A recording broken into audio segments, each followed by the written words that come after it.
देख सकते हैं। तो आइए हम लोग पढ़ते हैं आज का वचन। कुरिन्थियों के नाम संत पौलुस का पहला पत्र, अध्याय 12 पद संख्या 27। प्रभु का वचन कहता है, इस तरह आप सब मिलकर मसीह का शरीर है और आप में से प्रत्येक उसके अंग है। मतलब हम प्रत्येक जन यीशु के शरीर में एक है। हम प्रत्येक जन मिलकर के यीशु का शरीर में एक हो जाते हैं। जब प्रभु यीशु ने हमें बपतिस्मा दिया, उनके बपतिस्मा के द्वारा हम लोग यीशु के शरीर के अंग बन गए। We are the church. हम चर्च है, कोई बिल्डिंग नहीं है चर्च।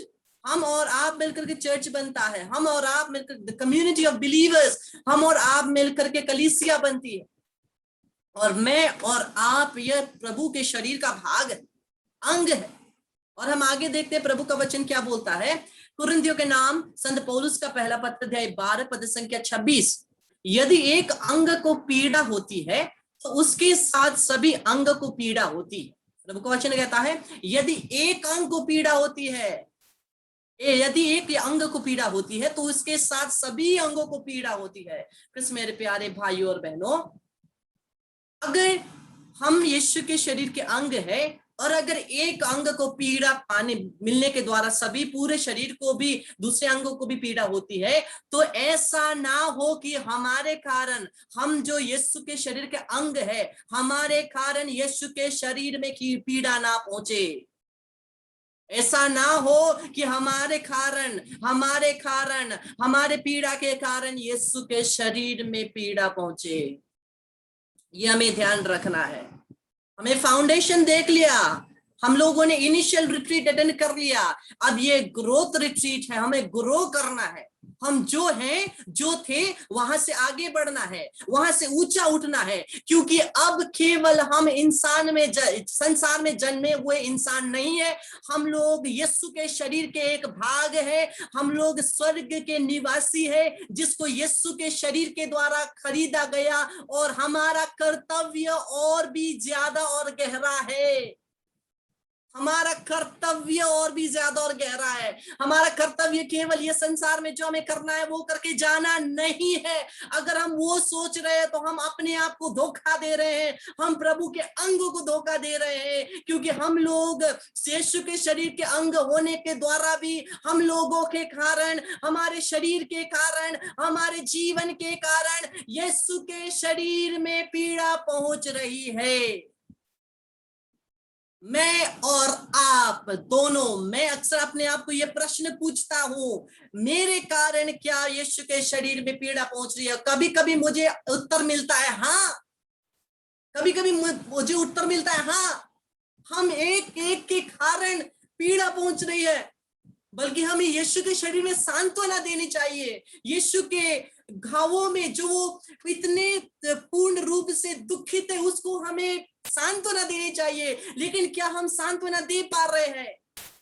और आगे वचन कहता है, और यदि एक अंग का सम्मान किया जाता है तो उसके साथ सभी अंग आनंद मनाते हैं।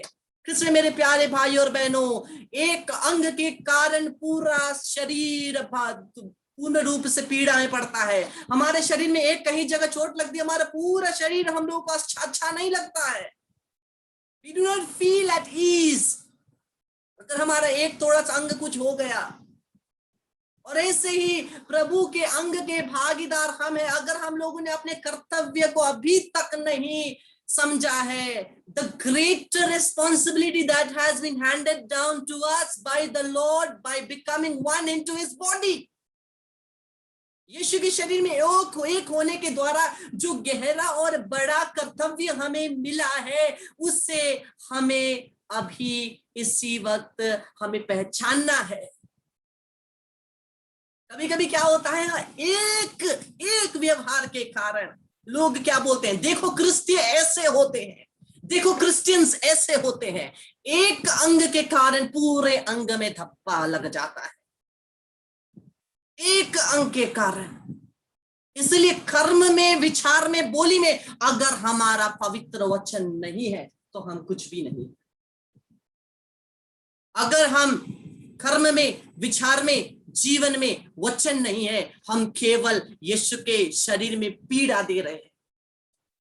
क्योंकि अगर हम वचन के अनुसार जिएंगे, हम यीशु के राज्य को फैलाएंगे। अगर वचन के बिना जीवन जिएंगे, हम लोग यीशु के शरीर में और भी ज्यादा और भी गहरे घाव देंगे।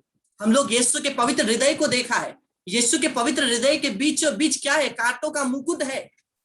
यीशु के हृदय में कांटों का मुकुट है। वो मुकुट किसने पहनाया? मैंने और आपने। उनके चुने गए ने उनको और भी चोट देते। मैं और आप मिल करके, क्योंकि प्रभु ने हमें चुना है, और जिसको प्रभु ने चुना है वही हम सभी मिलकर के प्रभु को धोखा देते हैं। हम सभी मिलकर के प्रभु के शरीर में और घाव दे रहे हैं। क्या हम लोग इसके लिए बुलाए गए हैं? क्या प्रभु पहले से ही इतना पीड़ा नहीं सह रहा? क्या हमें प्रभु ने और पीड़ा देने के लिए उसके शरीर में बुलाया है, या उस पीड़ा को कम करने के लिए? यह हमें सोचने की बात है, यह हमें मनन चिंतन करने की बात है। क्या प्रभु ने मुझे यीशु को और भी पीड़ा देने के लिए बुलाया, या उस पीड़ा को कम करने के लिए बुलाया है? और मैं कहाँ खड़ा हूं? ये हम पूछे, एक एक जन पूछे, मैं कहाँ खड़ा हूं? मैं क्या कर रहा हूं? क्या मैं अपने जीवन के द्वारा यीशु के पूरे राज्य को फैला रहा हूं? क्या उनके राज्य को फैला रहा हूं? हम वचन आगे देखते हैं। कुलुस्सियों के नाम संत पौलुस का पत्र 1:13 और 14। ईश्वर ने हमें अंधकार की अधीनता से निकालकर अपने प्रिय पुत्र के राज्य में ले आया। उस पुत्र के द्वारा हमारा उद्धार हुआ है, अर्थात हमें पापों की क्षमा मिली है। कृष्ण मेरे प्यारे भाई और बहनों, हमें अंधकार की अधीनता से निकालकर अपने प्रिय पुत्र के राज्य में ले आया है। यीशु ने अपने लहू के द्वारा हमें अंधकार से निकालकर अपने पुत्र के राज्य में ले आया है। अब उस राज्य को फैलाना आपका और मेरा काम है, क्योंकि हम यीशु के शरीर है और ये शरीर को और फैलाना है। उस पुत्र के द्वारा हमारा उद्धार हुआ है, अर्थात हमें पापों की क्षमा मिली है। अर्थात हमें पापों की क्षमा मिली है। कृष्ण मेरे प्यारे भाई और बहनों, लेकिन पापों की क्षमा मिली मतलब ऐसा नहीं कि हम लोग पाप में फंसे, क्षमा पाए, फिर से पाप में पड़ेंगे, क्योंकि प्रभु क्षमा देगा।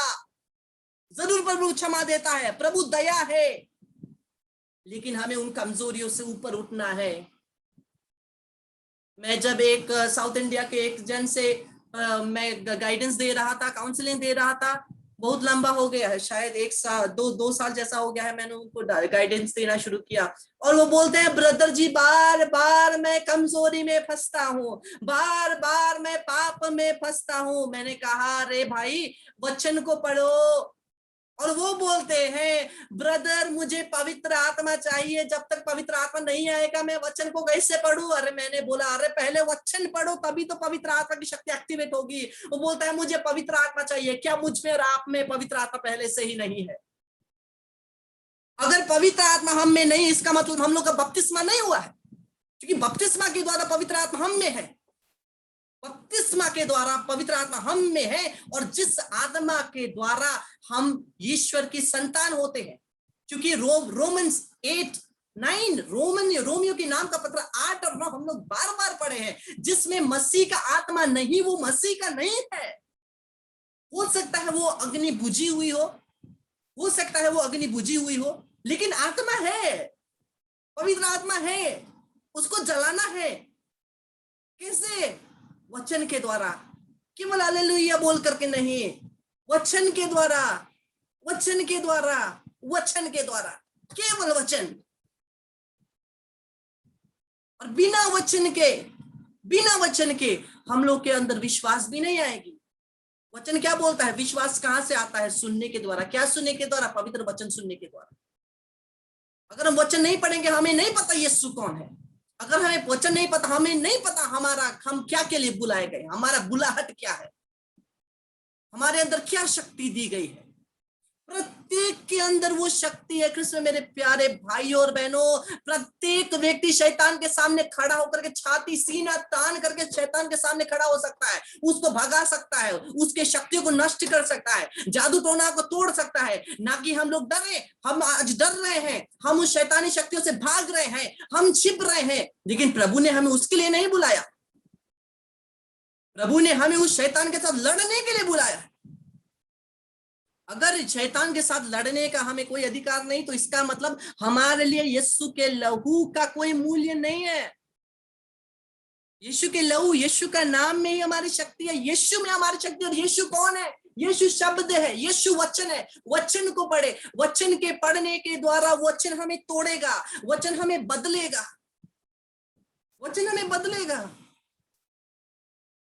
हमारी कमजोरी जितने भी बड़े क्यों ना कमजोरी हो, यीशु से बड़ा तो वो कमजोरी नहीं, यीशु से बड़ा तो वो कमजोरी नहीं। और वो कमजोरी यीशु दूर करेगा, किसके द्वारा? वचन, क्योंकि वो शब्द है। वो हमारी कमजोरी को दूर करेगा। वो मेरा एक्सपीरियंस है, मेरे कितने सारे कमजोरियां थे, मैं कितना पाप में था। ऐसा नहीं कि मैं संत बन गया, पाप नहीं है, जरूर सब में कमजोरी है, सब में कमजोरी है। लेकिन उस कमजोरियों में हम लोगों को और भी वचन के द्वारा दृढ़ बनते जाना है, दृढ़ बनते जाना है। हम सब पापी है, ऐसा नहीं है कि वो पापी, हम पाप नहीं करते, वो पापी करता, ऐसा नहीं है। सब कमजोरी। अगर कोई कहता है मैं पाप नहीं करता, तो वो झूठा है, झूठा है। क्योंकि प्रत्येक जन पापी है। कौन पापी नहीं है? परमेश्वर को छोड़कर सभी पापी है। हर एक संत पापी था, वचन ने उनका जीवन बदला और वो संत बने। हम यीशु के शरीर के एक अंग होने के द्वारा हम लोग सोचे, हम लोग यीशु के शरीर को क्या कर रहे हैं? यीशु के शरीर को हम क्या कर रहे हैं? क्या यीशु के शरीर के लिए हम सम्मान ला रहे हैं या धिक्कार ला रहे हैं? हमें इस बात को समझना है और दूसरों को सिखाना है जी, दूसरों को सिखाना है। आगे वचन देखते हैं। प्रेरित का काम 2:37। तब सुनने वालों के हृदय छिद गए और वह पतरस और शेष प्रेरितों से पूछने लगे कि हे भाइयों, हम क्या करें? दे वे कट टू द हार्ट। पवित्र वचन ने उनके हृदय को छेद दिया। जब तक पवित्र वचन हमारे हृदय को नहीं छेदता, हम नहीं बदलेंगे। पवित्र वचन को हमें हमारे हृदय को छेदने देना है। पवित्र वचन हमें छेदे, पवित्र वचन हमें पूर्ण रूप से तोड़े। मुझे तोड़ दे, गला दे, नया मुझे तू बना दे। और आगे वचन देखते हैं प्रेरितों का, प्रेरित चरित्र 9:4, एक्ट्स 9:4। और वह भूमि पर गिर पड़ा। कौन? पौल। जब वो साउल था उस समय का बात है। और वह भूमि पर गिर पड़ा और यह शब्द सुना कि हे साउल, हे साउल, मुझे क्यों सताता है? यीशु आज हमसे और आपसे ये बात पूछ रहा है। हम लोग सोचते अरे ये साउल कैसा आदमी था रे, विश्वासियों को मारता था रे। सोचिए हम और आप आज क्या कर रहे हैं। साउल केवल विश्वासियों को मार रहा था। हम लोग तो यीशु के शरीर में ही नए नए घाव दे रहे हैं, यीशु को ही हम लोग और भी पीड़ा दे रहे हैं। और प्रभु हमसे और आपसे पूछता है, तू मुझे क्यों सताता है? फिर से मेरे प्यारे भाइयों और बहनों, ये बात है हमारा जीवन हम किस प्रकार से जी रहे हैं। हमारे जीवन में क्या हम यीशु को सांत्वना दे रहे हैं? अगर हम लोग सोचते हैं मैं बड़ा पापी हूं रे, मैं कुछ नहीं कर सकता रे, और मेरा कुछ नहीं हो सकता है रे, इसका मतलब है कि हम यीशु के लहू में हम लोग, और यीशु के वचन में और लहू में हम लोग भरोसा नहीं करते, यीशु के दया में भरोसा नहीं करते। कोई भी समय देरी नहीं होता है। It's never too late, never too late to realise and to walk in his light. कभी देरी नहीं होता अपने पापों से क्षमा मांग करके फिर से उसकी रास्ते में चलने के लिए। और इसको करने के लिए मुझे और आपको प्रभु बुलाते हैं, मुझे और आपको। ये जो वचन मैं बोल रहा हूं ये केवल आपके लिए नहीं, मेरे लिए भी है। क्योंकि केवल आपको नहीं बदलना, मुझे भी बदलना है, हमें साथ में बदलना है। कृष्ण मेरे प्यारे भाई और बहन, हमें एक दूसरे के लिए प्रार्थना करनी है। एक दूसरे के लिए प्रार्थना करनी है। आज हम लोग केवल मैं, मेरा और मेरे लिए यहीं तक सीमित है। प्रभु मुझे ये दीजिए, मेरे घर को ऐसे दीजिए, मेरे परिवार को ऐसा दीजिए, मेरा परिवार ऐसा रहे, मैं ऐसा रहूं, मेरा ऐसा हो। नहीं, हम लोग केवल मैं तक सीमित हो गए हैं। अगर हम लोग मैं तक सीमित हो गए तो इसका मतलब है कि हम एक इंडिविजुअल है, हम लोग यीशु के शरीर के भाग नहीं है। अगर यीशु के शरीर के भाग हैं तो हमें दूसरी विश्वासियों के लिए प्रार्थना करनी है, प्रभु शक्ति दे। हम एक एक विश्वासियों को शक्ति दे कि हम सत्य के लिए, वचन पर जी सके, सत्य के लिए खड़े रह सके। हमें वचन, जीवित वचन बनना है, हमें जीना है बाइबल को, हमें बाइबल के द्वारा जीवन प्राप्त करना है। कितने जगह बाइबल जला रहे हैं, कितनी जगह बाइबल जल रही है, कितने जगह बाइबल को जलाया जा रहा है।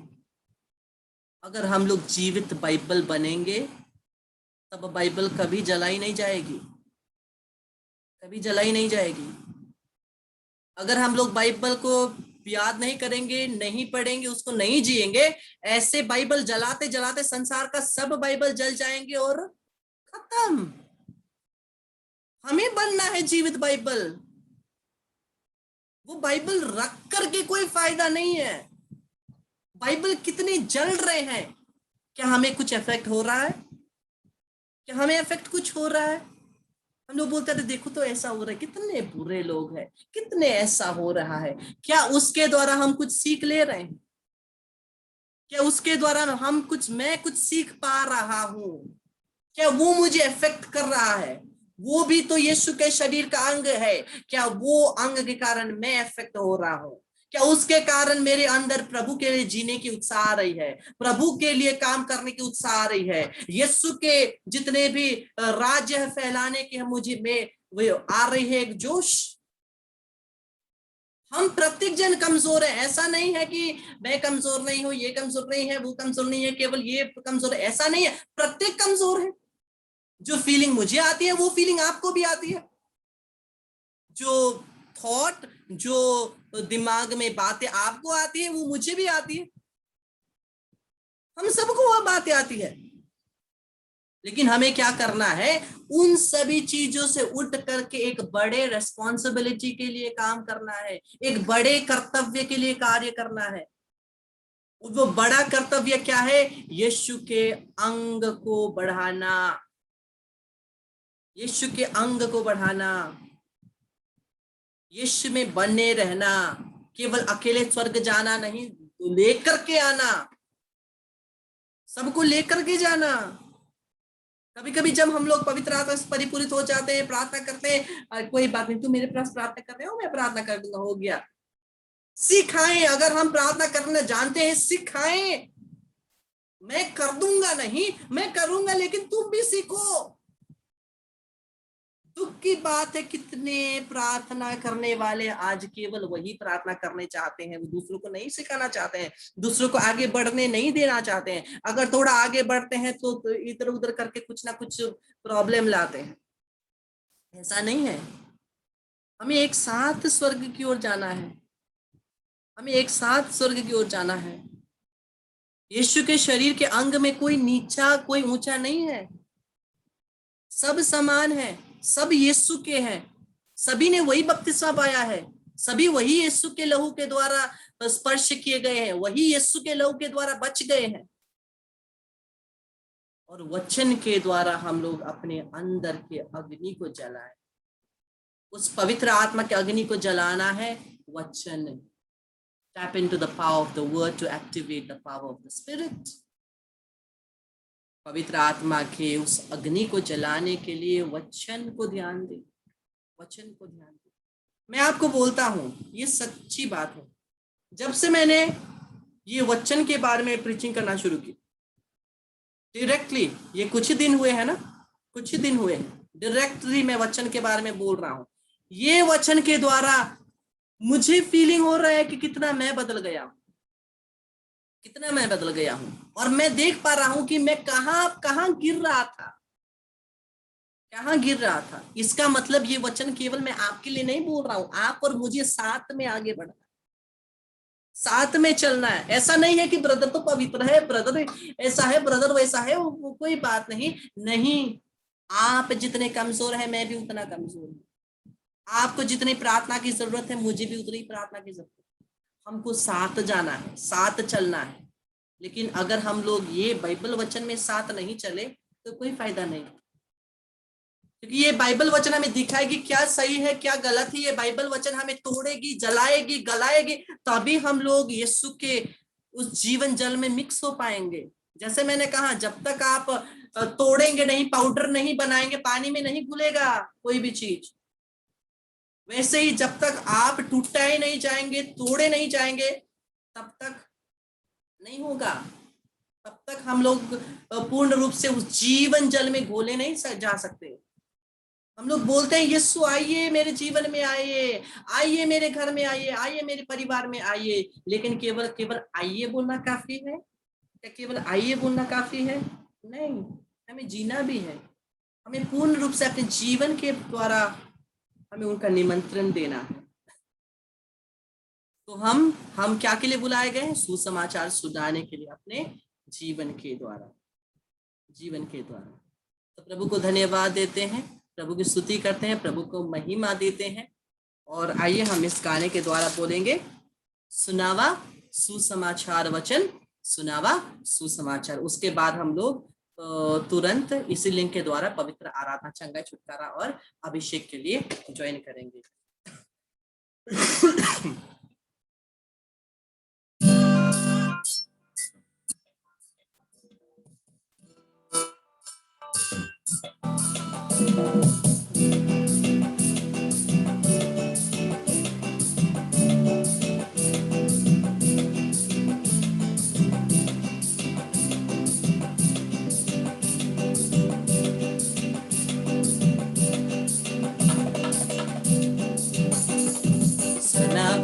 सुसमाचार वचन, सुनावा सुसमाचार, सुनावा सुसमाचार वचन, सुनावा सुसमाचार।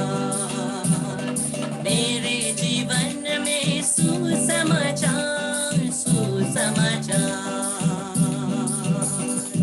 मेरे जीवन में सुसमाचार, सुसमाचार। मेरे बोलने में सुसमाचार, सुसमाचार। मेरे बोलने में सुसमाचार, सुसमाचार। सुनावा सुसमाचार वचन, सुनावा सुसमाचार, सुनावा सुसमाचार वचन, सुनावा सुसमाचार। मेरे सोचने में सुसमाचार, सुसमाचार। मेरे सोचने में सुसमाचार, सुसमाचार। मेरे देखने में सुसमाचार, सुसमाचार। मेरे देखने में सुसमाचार, सुसमाचार। सुनावा सुसमाचार वचन, सुनावा सुसमाचार, सुनावा सुसमाचार वचन, सुनावा सुसमाचार। सुनावा सुसमाचार वचन, सुनावा सुसमाचार। जब हम लोग कोशिश करते हैं, जब हम लोग कोशिश करते हैं पवित्रता में जीने की, जैसे मैंने कहा, हमें रियलाइज करना है एक बड़े रेस्पॉन्सिबिलिटी को ना, लेकिन वो उतना आसान नहीं है, उतना आसान नहीं है, क्योंकि हम इंसान हैं, हम कमजोर हैं, हमारा फीलिंग्स है, हमारी सोच है, हम लोग बार बार गिर जाएंगे। लेकिन उसका आप फिक्र मत कीजिए, आप गिरेंगे उठ जाइए, फिर गिरेंगे उठ जाइए। अगर यीशु जब क्रूस लेकर के कलवारी की ओर चढ़ रहा था, अगर वो गिर गया, वो गिरा रहता, तो क्या हमारी मुक्ति होती? नहीं। वो उठ खड़ा हुआ फिर गिरा, उठ खड़ा हुआ फिर गिरा, और जब वो खड़ा हुआ तब उसने पूरे संसार को अपने लहू के द्वारा जीत गया। जब हमें लगता है सब कुछ खत्म हो गया, प्रभु वहां से एक नया चीज शुरू करना चाहता है। कभी मत हार मानिए, कभी मत सोचिए सब कुछ खत्म हो गया, कभी मत सोचिए सब कुछ खत्म हो गया। हर खत्म हुए चीज से भी प्रभु कुछ ना कुछ नया कर सकता है। प्रभु को आपकी जरूरत है। मैं डायरेक्टली बोलता हूं, प्रभु को आपकी जरूरत है। आप जो कुछ भी हो, आप जैसे भी हो, आपका विचार कुछ भी हो, आपकी देखने में, बोली में, व्यवहार, फीलिंग्स कुछ भी हो, यीशु को आपकी जरूरत है। यीशु आपसे प्यार करता है और यीशु आपके साथ स्वर्ग राज्य में रहना चाहता है। यीशु चाहता है आप स्वर्ग राज्य में उसके साथ निवास करें। आप जो भी हो, जैसे भी हो, यीशु आपको चाहता है। तो इस मैसेज के साथ हम लोग पवित्र यूकरिस्तीय आराधना के लिए हम लोग फिर से यही लिंक के द्वारा तुरंत 1 मिनट के बाद हम लोग ज्वाइन कर लें यूकरिस्तीय आराधना के लिए।